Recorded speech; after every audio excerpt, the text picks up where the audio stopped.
আসসালামু আলাইকুম। এটা জাহাঙ্গীরনগর বিশ্ববিদ্যালয় ক্যাম্পাস।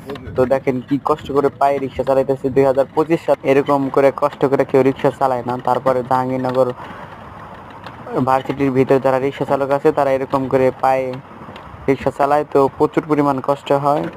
তো তাদের আমার একটা জিনিস খুব 2025 সালে এসেও এরকম করে পায়ে পেট্রোল মেরে রিক্সা চালানোটা উচিত না। তো দেশ আপডেট হয়েছে কিন্তু এই জায়গার রিক্সা চালকরা আপডেট হয় নাই। তো এখানে দেখছেন জাহাঙ্গীরনগর বিশ্ববিদ্যালয়ের মুক্ত মঞ্চ। তো সামনে হইতেছে বড় মাঠ। এই মাঠ থেকে মুশফিক খেলাধুলা করেছে, জাহাঙ্গীরনগর ইউনিভার্সিটিতে পড়েছে, খেলোয়াড় মাঠ থেকে খেলা শিখেছে। তো সবাই শেয়ার করুন ভিডিওটা। আর দেখেন কি সুন্দর একটা বড় মাঠ। আর হইতেছে বেশি একটা বিষয় হইতেছে এখানে কিছুদিন আগে অটো চালাইতো, ব্যাটারি চালাতো অটো, কিন্তু এখন সে ব্যবস্থাটা বন্ধ করছে। খুবই খারাপ বিষয়টা, অনেক পরিশ্রম হয় তাদের। তো